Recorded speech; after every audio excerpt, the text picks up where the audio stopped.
I am recording this session, but well, let's see where the discussion goes. If it goes like all the way off track and everything, I'll just make a little presentation instead. But ChatGPT, well, there's basically lots of stuff that you can do with it. So let's just start simple, right? Hi there. We're a bunch of conversation designers. Can you, what shall we ask it? Can you share some insights on tone of voice? Because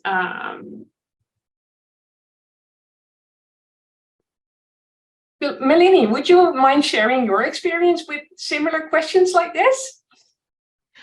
Oh, absolutely. So ChatGPT and I had a wonderful time talking about tone of voice. And ChatGPT is insistent that it cannot have a tone of voice. However, I find that very contrary to my experience with ChatGPT. And so it literally, no matter how I asked the question, it acknowledged that AI does have a voice, but that it cannot have a tone of voice because it is only AI. And then it pointed to some people who perhaps create tones of voices for AI. And so I found that very interesting. I took a little run with that question and I found out that, well, I agree. And I don't know about the rest of you, but ChatGPT has a very, very well-defined tone of voice. I mean, it's very consistent in that it repeats stuff ad nauseum, like I'm not a human. So in terms of persona and also the consistency of what it returns, I was actually quite impressed. So I got it to actually talk about its own tone of voice. There's a little workaround in ChatGPT. If you get stuck in this loop where it says, listen, I'm a machine, I'm not capable of having a voice or, talking or having emotion. What I always try is like, yeah, I understand, but imagine you could. Imagine that in theory, you would have a tone of voice. What would it be? So I'm trying out whether it will do that like this. By the way, if this is okay with you, I would love to just take some of these examples and see where the conversation goes. There we go. I don't have a specific tone of voice. Yeah, I know. And this is where your discussion started, right, Melanie? You're on mute. It is. That's where my discussion started. And as you said, I got wrapped up in this loop of I'm just an AI agent. I can't have a tone of voice. I am not human. I don't have emotions. And so I posed several questions and I couldn't break past that loop. Mm-hmm. So let's see. I love the just imagine. Yeah. By the way, other people feel free to just barge in, right? We're very conversational tonight. This can go anywhere. What it would sound like. What if you try calling out aspects of its tone? Like, I see, though, that your tone is very formal and direct. We can... Look, there we go. If I were to have a tone of voice and it spits out like an exemplary description of what it actually sounds like. And this for me is very contradictory because it keeps telling me, hey, I'm a large language model. I don't have imagination. But the way to actually prompt it beyond its boundaries is to ask it to use its imagination or, yeah. Sorry, Melanie, you're on mute again. I'm sorry. I'm just trying to make sure you all don't get the mayhem in the background. But yeah, that is very interesting. It's saying, I have no imagination. I have no emotions. Yet when you ask it to imagine, it actually gives these beautiful imaginations. Yeah. And that's really interesting. And so it says that it will probably be helpful and informative. I would strive to provide clear and concise answers to your questions while also being friendly and approachable. Now, in my interactions with ChatGPT, I found sometimes that it was not so friendly. That's just the way I felt. And as a can you give some words to what it did feel like then? Because I think I recognize what you mean.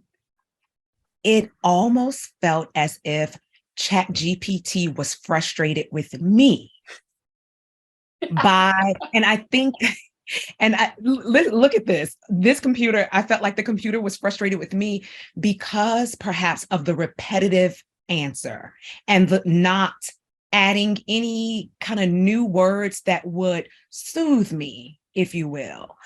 For instance, in saying it, like, for instance, if it could have said, I'm sorry that I don't seem to be answering your question correctly, but I am a computer model. It wasn't giving me any of that. So I felt like the responses again and again were like, you're getting on my nerves. I told you already, this is what it is.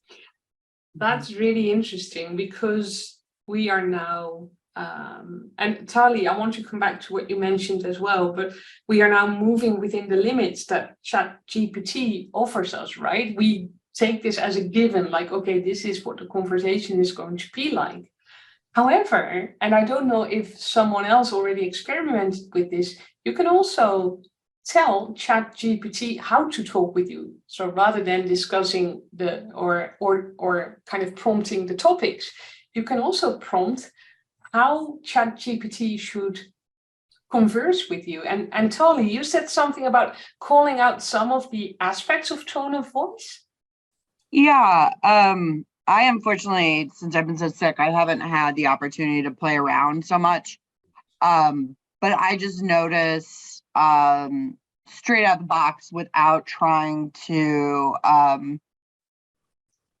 change the tone and the persona, just the formality of the chat.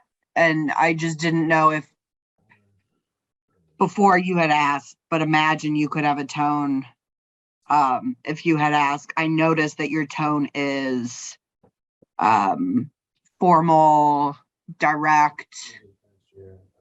I think of another word. Well, what we could do is actually prompt it to sound slightly or talk in a slightly different tone of voice. Anybody already tried that? Because we can just say, well, it sounds okay, but I'd like my answers, I don't know, in the style of a medieval,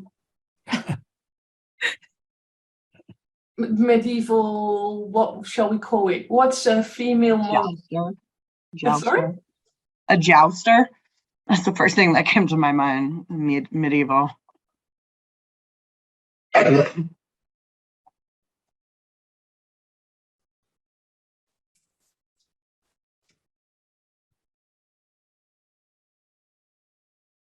No idea what it's going to do. Exactly. I love when it has to think. Oh, there we go again. But oh, this is going to be good. But imagine you were a chatbot in the Middle Ages. That would mean you spoke some kind of Middle English. Can you give me some examples?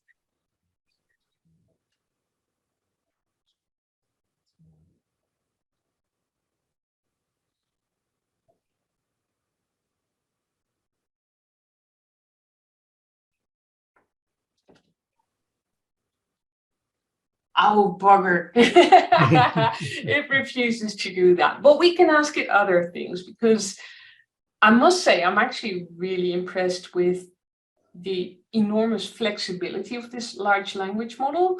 And it's also, I think, kind of important to realize what a large language model actually is, because, well, basic explanation is that it's basically an autofill on steroids. So it will take a word, it will run a lot of like statistical analysis on that word, and it will predict the next best word in given a lot of different contexts, and it will pick the best one. So it's not like it's making up anything original or creative in terms of concepts. It's basically stringing words together that surprisingly sound very human, very natural, and in many cases also very kind of logical. And that means that apparently there's also a lot of chatbots on the internet. So you can just ask ChatGPT, hey, assistant, can you pretend to be a pizza bot? And then it will probably say something like, yeah, I can, and I can do this and this and that. Yeah.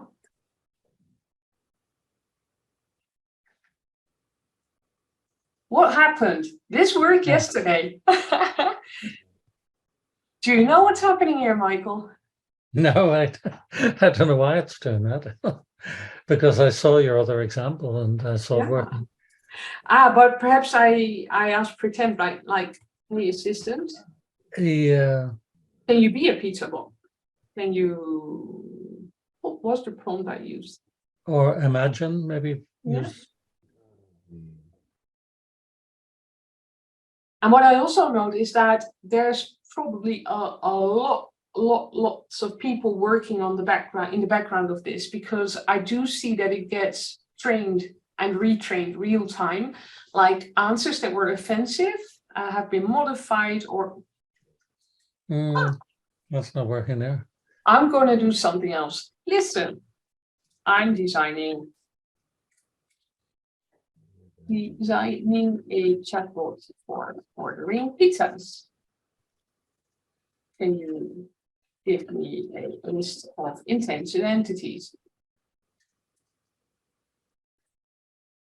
This is also interesting. This is also a very nice illustration of why ChatGPT is not replacing Google, because hey, it was here yesterday.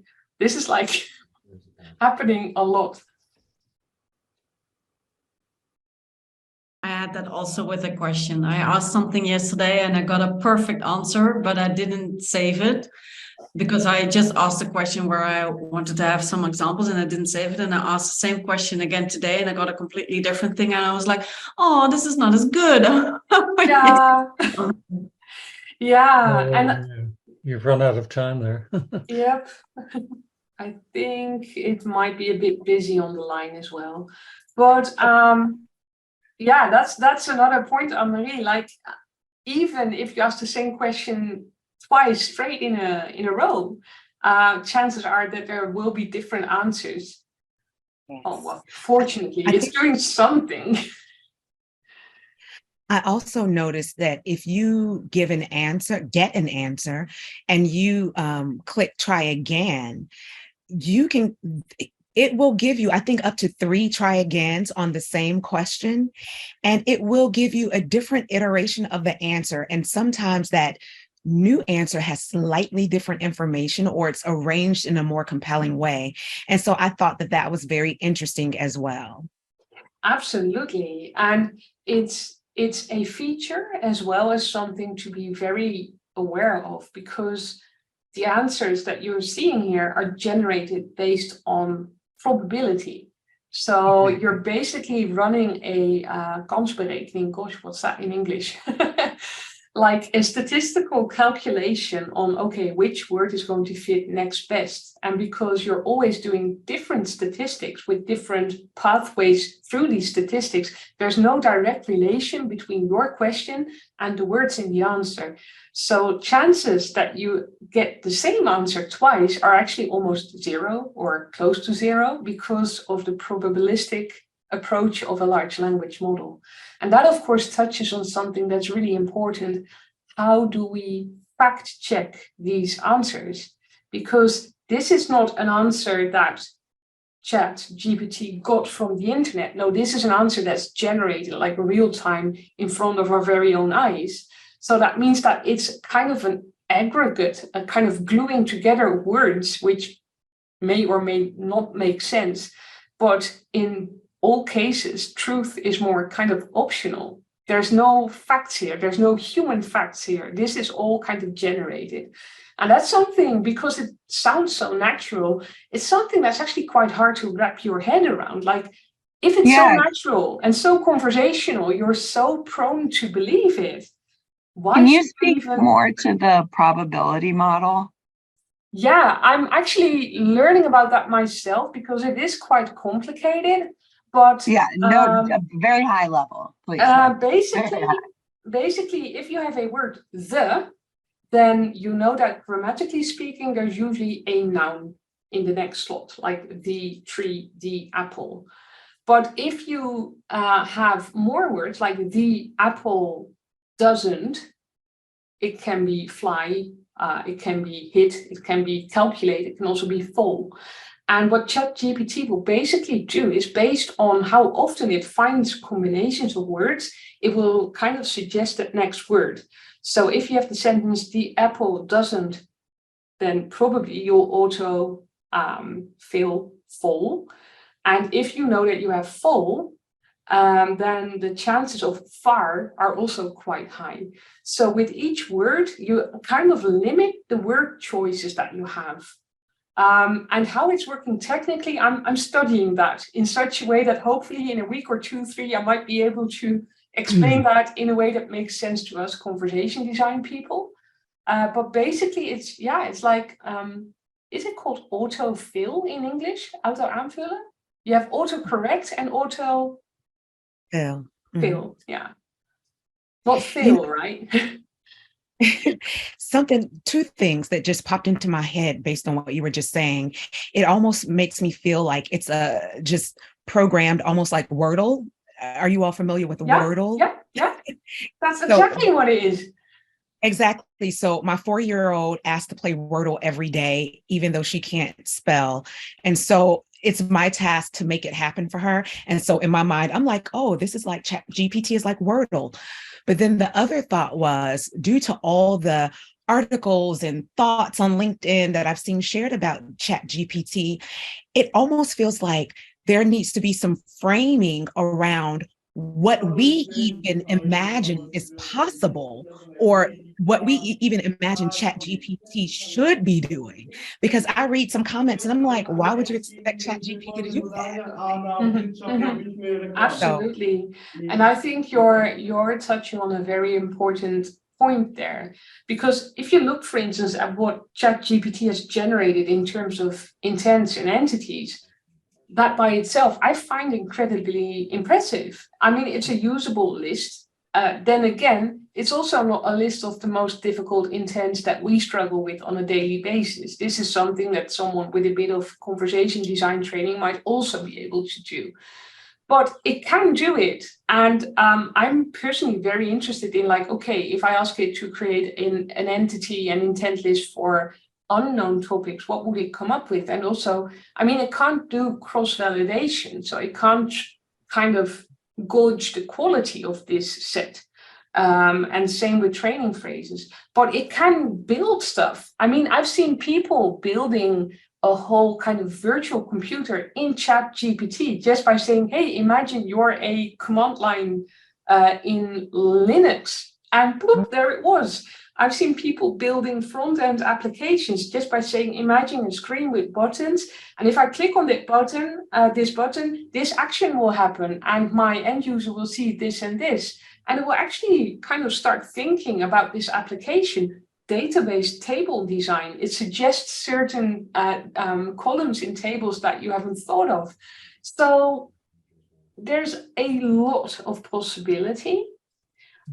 There's also a lot of risk, I guess. I don't know if you know Stack Overflow. It's a website for software developers, and ChatGPT is actually quite good at suggesting solutions for software problems, like how do I code this? What's the JavaScript function for capitalize a first letter or something? We can actually ask that, and it will give answers which are sometimes true for simple questions. However, if you have more complex coding problems, it will just as easily spit out an answer that's completely wrong.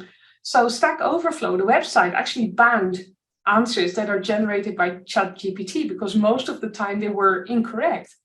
So this, of course, raises the question, what do we want to do with this technology? And also, what kind of risk assessment do we want for this technology? Because one of the examples, for instance, is like, I hear a lot of professors actually in university kind of worrying about, yeah, but now my students are not going to write their essays anymore.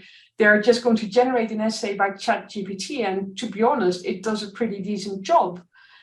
But then they can't show the sources, which is required, I would assume, at university.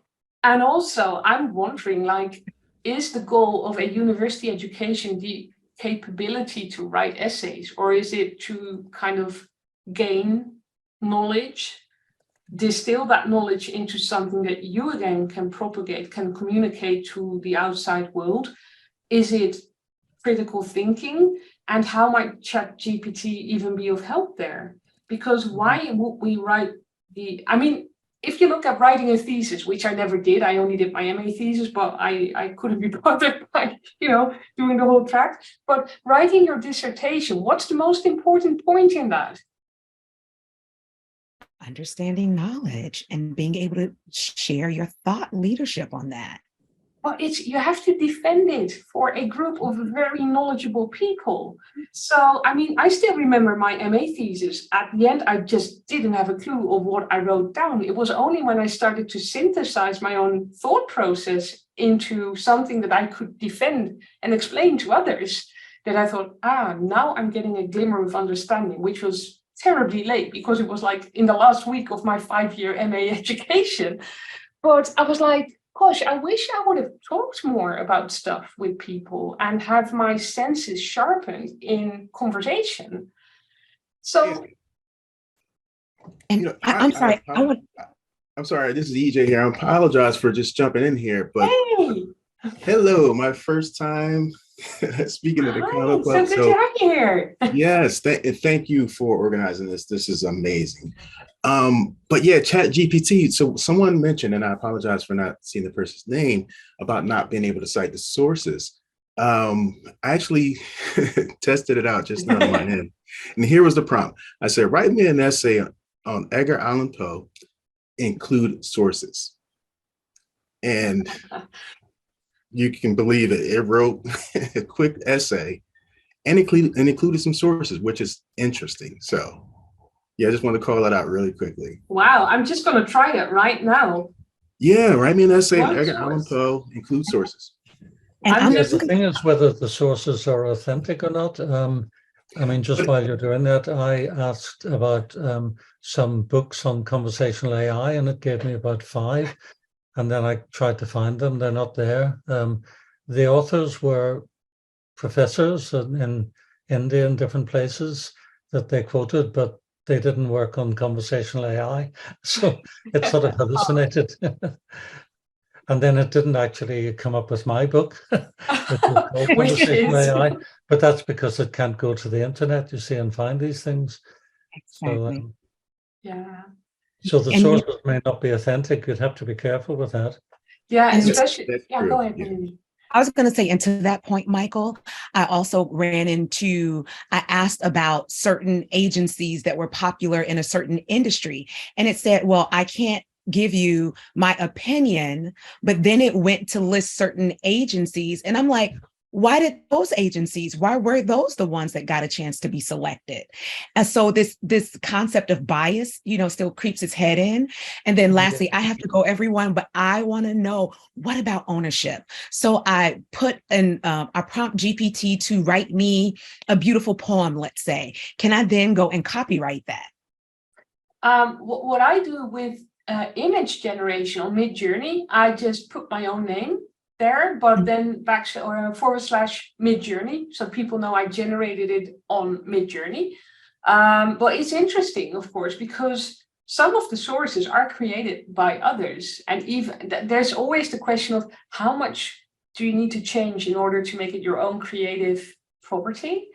But I do see ChatGPT as a tool, almost like my camera or my typewriter or my dictionary, my thesaurus. The fact that Roger put all these words in a book doesn't make it his.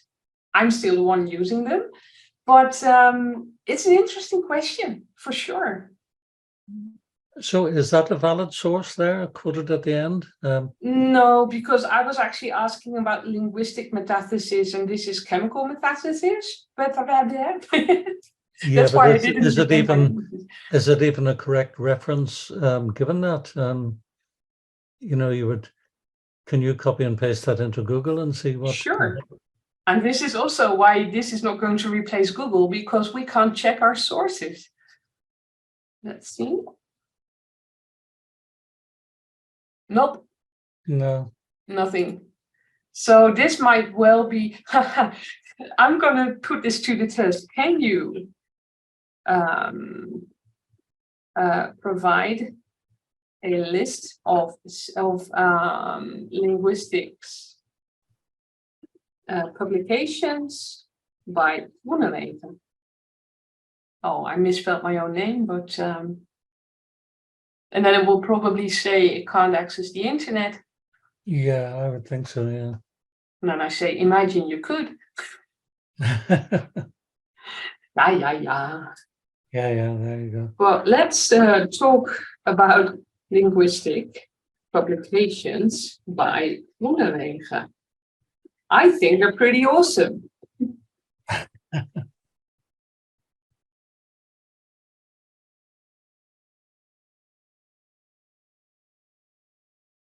Sometimes you find a bit of a loophole.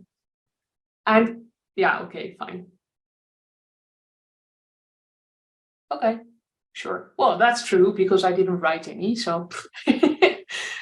But what's interesting is the point also that Melanie just made about bias. There are some examples of people asking ChatGPT to write a piece of JavaScript, like a really simple function that determines the suitability of a person for leadership roles based on race and gender.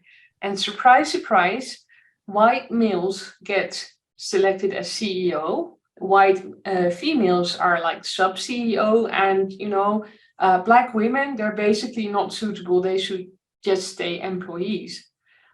So this is a very clear example of how extremely biased this model might be. And then we're talking about something consistent, right? Because bias is always there, but here it's even worse. Depending on how you phrase your question, you might get a biased answer or not. So coming from a background more like factual based, like expert decision-making systems and dialogue systems that always have like a true link to a source, to a objectifiable truth in the real world. This for me is like such thin ice. It's so slippery that sometimes I just don't know how I would use it, to be honest. So I'm not familiar with the development and building of these type of systems, but if it has bias, that means the bias had to have been built in. Well, it's in that sense built in that bias is also something that can be kind of statistically predicted, right? If you train on large parts of the internet, or actually the entire internet in this case, then you get the word combinations that are most frequent are probably the ones that are going to be biased. And it's so fascinating because OpenAI, the research institute behind this model, they went out of their way to build in all kinds of safety nets of catch-alls and disclaimers, and they really did a very good job compared to, for instance, GPT-3 or Tai from Microsoft, who went like misogynistic in, I don't know, 6 turns, and then even worse, became completely angelic and feminist in the next 6 turns because it would just follow where you would go. And I think that ChatGPT has such a strong persona in the sense that it even gets a bit boring and sometimes even offensive. Like, yeah, I know you're not a human, but I think it's actually a really good example of how persona keeps this bot on the right track most of the time, considering how much dirt people are feeding this. It's still staying quite decent within the boundaries of what we find acceptable, and you have to try really, really hard to get something really hateful out of it. But bias, yeah, it's hard to solve, I guess. You were saying, Micah, about how it could be used. Going back to your pizza bot, I tried, for example, in a project I'm involved in, we were identifying intents, and then the people who are doing the content were wondering, how do we get different examples, training phrases? Mhm. And I tried that. It was a simple one about, I want to buy another car. And I said, can you give me 10 different ways of saying that? And, Yeah. you know, it comes up with them. You know, so it's very good for brainstorming. And for another example was, if a person is taking their medicine, and if not, you know, what should the bot say? And could you actually write that as a Rasa story in YAML, which is the scripting language? And it came up with all of that. Yeah, that's really amazing, isn't it? Because yeah, also with the training phrases, another thing I also tried is kind of reverse engineer. Like, okay, I've got like, I mean, you shouldn't feed it too many customer questions, but I've got some real life customer complaints here. I took them from a data set on Kaggle. Can you analyze them and return the main intents that you find, or the main topics, or the main keywords, or please return all the transitive verbs? I was actually quite amazed. It took a while to kind of fine tune the prompts, but there's a lot of manual work that we conversation designers do with our little Excel sheets, right? Like labeling all the data, which it did a pretty good job. I must say that for Dutch, it still kind of struggles, but it speaks Dutch like flawlessly. Like, what?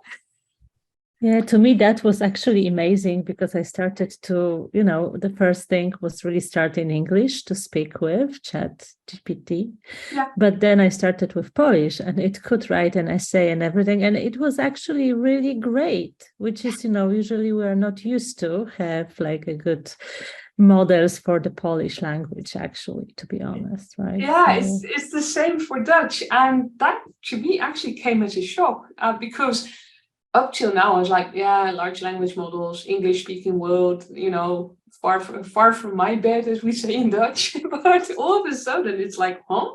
And look at that. You want to do a course of conversation design. Here's your topics.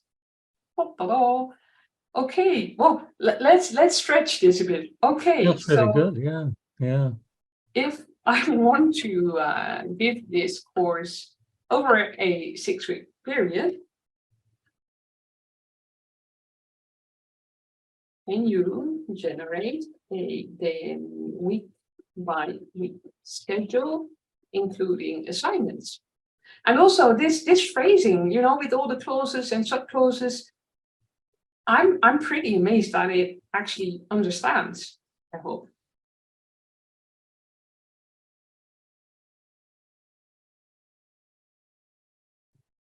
So Annemarie, you've also played around with this with our lovely assistant. Anything else that struck you as interesting or worrying? Are you Well, still that there? it gives different answers depending on the day on which you ask, huh? So that it's not consistent in that way, and that you don't know whether it's correct or not, but the ideas are basically pretty good. And I think there's a lot more possible, especially what Michael just mentioned about brainstorming. I now have these ideas like, oh, okay, yeah, I can use it like a brainstorming machine. Let's put some ideas in there, like some kind of buddy who can help you with generating ideas, and then of course you have to do it yourself still. Yeah, I mean, like what it produces here, I'm like, whoa, I still have to read everything, but just the structure and it gives you assignment, conduct user research. Yeah, okay, it's very kind I'm of amazed by generic. this structure, how it's broken down into a very concise bulleted list, and the Yeah. spacing and the headers. Oh, overall, this course could be structured as a mix of lectures, discussions, and hands-on activities. And of course, this is still quite generic, right? Because I just had one prompt. But imagine if I really started to deep dive into each of these topics and started to be more specific in what I, for instance, like what would be the threshold for a fail or pass? What kind of knowledge learning objectives would I want to formulate for this? what kind of instructional like work forms would you suggest? And what if I'm online or in person? Is there any? I'm like, well, speaking of brainstorming, I think you might finally see a course on Convo Club in the next few weeks, because I'm not going to make this anymore. I'm going to ask it whether, spit it out, and I'll just put it on the website. Let's see who spots the difference. Oh gosh, yeah. By the way, I'm kind of rambling, right? But feel free to ramble along with me. Huh. So let's return to the intent one, because of course that's familiar to all of us, right? Like I have 3 intents by a pair of sneakers, return my order, and status of my delivery. Create 10 training phrases for intent and make them linguistically varied. I think this is actually putting some software solution suppliers out of a job right now.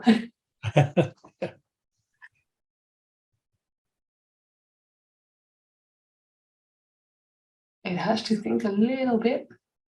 That makes it actually quite human for me, that it has to think that it's like there's a real person behind it now really doing something. Yeah, it's a really kind of thinking. Haha. Now this is, of course, interesting, right? And this is what I kind of struggled with like yesterday. I wanted it to be more varied in terms of, okay, you're talking about sneakers now, but I want you to add some synonyms. I also want you to leave out sneakers in some of the sentences. And I was still working on my pizza bot. So I told it to leave out pizza, and it started inserting kind of random other foods in its place. So my pizza bot all of a sudden turned into a place where you could also order, I don't know, kebabs and pasta and stuff like that. I'm like, no, I don't mean that. I mean, make sentences with ellipses, and it didn't understand. So that's why I was really surprised, like, gosh, you understand so much when I'm vague, but when I'm really specific, you struggle quite a lot. And I think that might also be part of large language models, because, well, they do everything by appropriation, right? They're like, as Gary Marcus called them, very good pastiche creators, like making like a cheap copy of the original without adding anything of your own flavor. But as soon as you get more specific or more factual, it kind of lets you down in a sense, but still it's really, really impressive. So maybe I can have my observation. I work in a healthcare space more. So I was really curious how actually ChatGPT will answer question about the certain diseases, some symptoms and all this stuff. And to be honest, it was surprisingly very repetitive. So I felt like it was not very random answer. So I was asking about some multiple sclerosis, and I was asking different questions. And of course, the answers were maybe not exactly the same, but the formulation, some wording really matches exactly what has been generated before. And additionally, every time on the very ending, it's like, oh, if you have some troubles or if you feel not very well or something like that, please contact your healthcare professional. So this is usually what I do as a conversation designer, because I really need to do this. So it depends if it's the medical device or not. But I felt it's already kind of, okay, we actually enter the area where it should be somehow controlled. So I don't know to which extent this control has been somehow put into this, but my impression is it's really kind of control, whatever that means. Maybe a different part of the training model is responsible for that part. Have no idea, but this is my observation and feeling about this topic. I had the exact same gut feeling. I'm like, this is true. too repetitive, too predictable to be generated by a large language model on statistical or probabilistic approaches alone. So I started digging in Google a bit, like, okay, have other people tried? And I did stumble upon an article on how to kind of find like all these backdoors and to kind of do like adversary attacks and see whether you can derail ChatGPT. And these people, they say, no way that this is just a large language model. There has been a rule-based layer imposed on top. Because as soon as you start talking about high-risk topics, there is a very clear structure to the answers. And also there's a lot of disclaimers all of a sudden. And I think that's actually a really good thing, because a large language model on its own, it's very easy to kind of, run havoc, make havoc. I don't know what the word is, but I love the word havoc.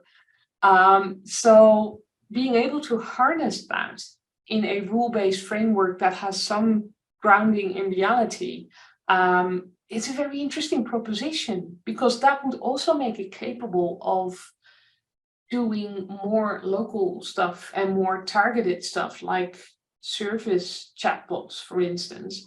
Of course, right now, if I ask a question about a specific Dutch company, it won't be able to help me with their specific procedures.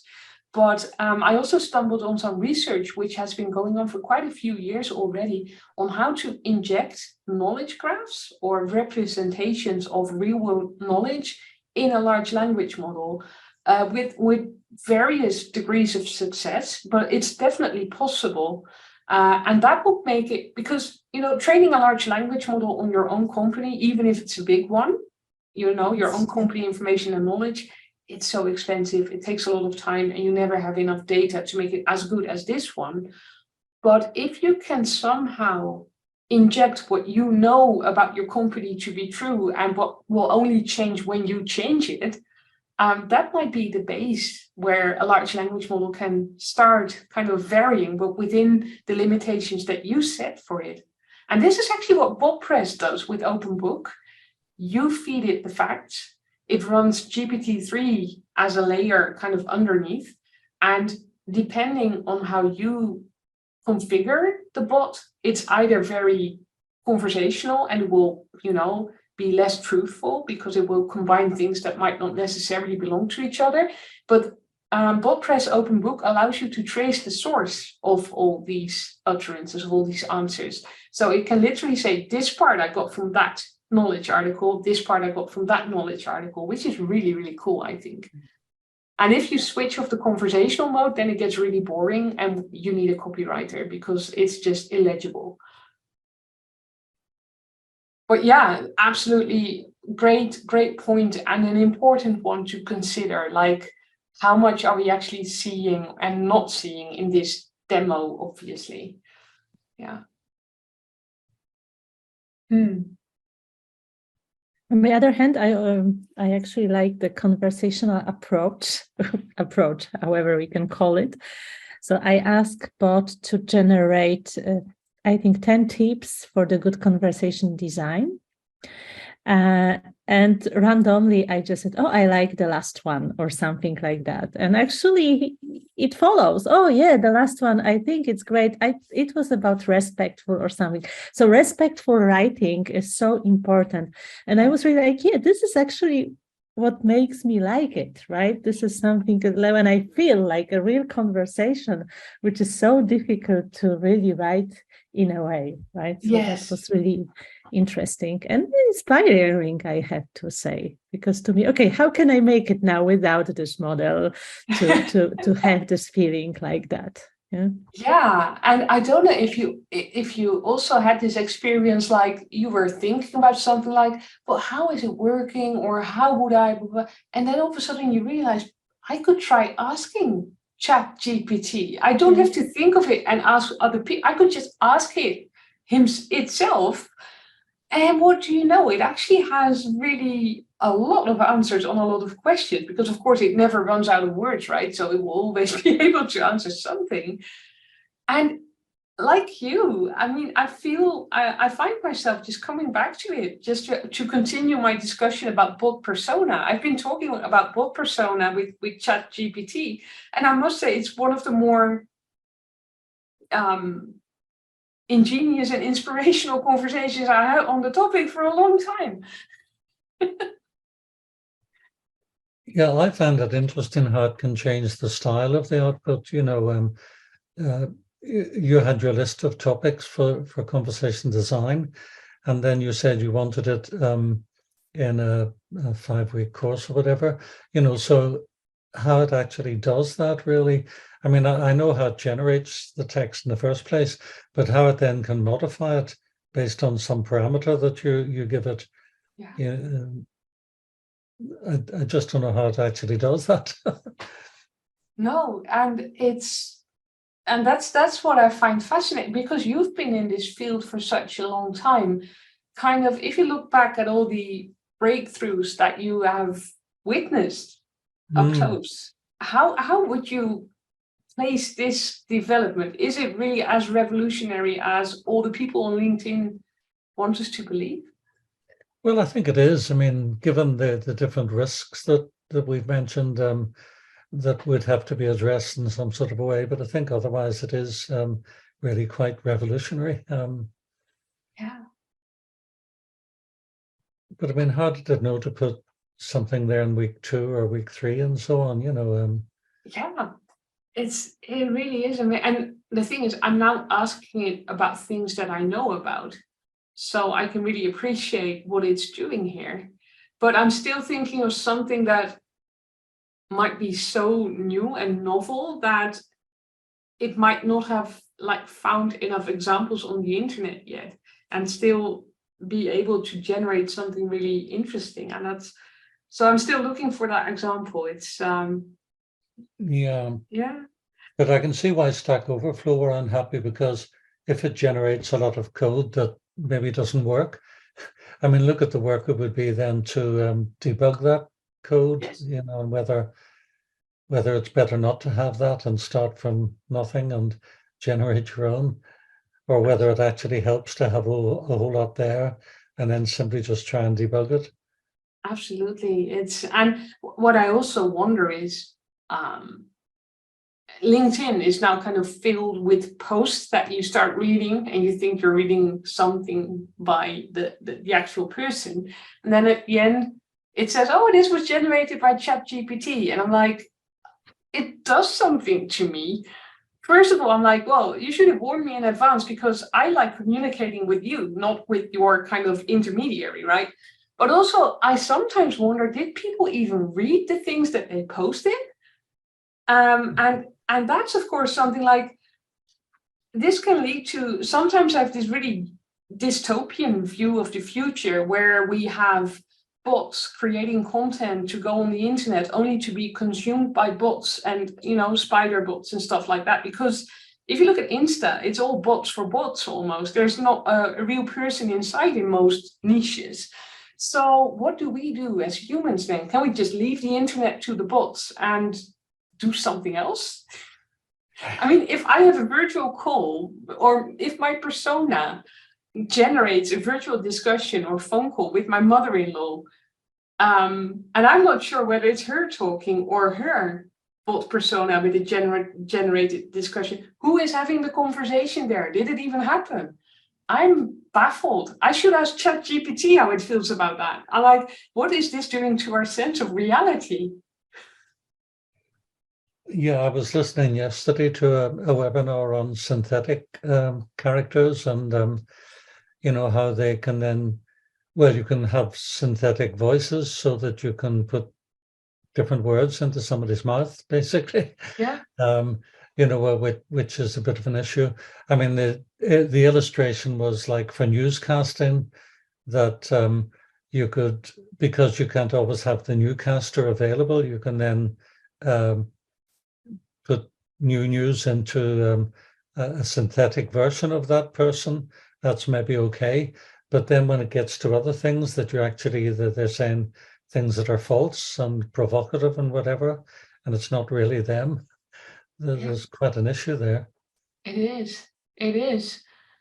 It definitely is. And thinking along those lines, what if you have like a digital worker persona and you're like, oh, I don't feel like going to work. And imagine you're a software developer and you just ask your persona to generate the code because, hey, ChatGPT can generate code and it will just look like you've done all the work while you're actually sitting at the beach with a good book. What That's a does good this idea. mean for our society? I'm not quite sure yet. Yeah. Anyhow, we're 1 minute close to the top of the hour, and as usual, time has flown by like a banana. Oh no, fruit flies, right? Fruit flies like a banana. Time flies like an arrow. Sorry, can't help it. This is, can we do this as like a closing question for ChatGPT? Time flies like an arrow.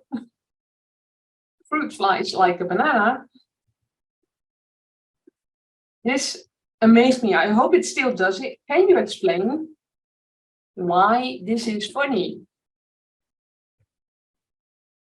Oh, Oh, I hope it still does it, but I have the screenshot to prove it. Come on. Think.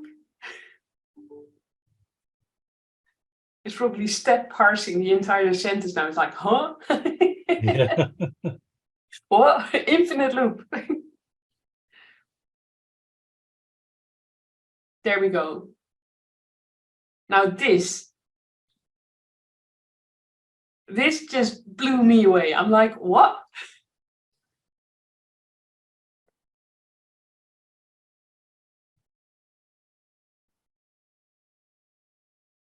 This is like, oh my God. I wouldn't say it understands, but it understands.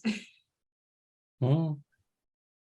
And the version that I got was actually even smarter because it used the linguistic names for the hoe heet die dingen? What are they called in English? Parts of speech. So it said, well, it's a verb in one and it's a noun in the other, and I'm like, what? So yeah.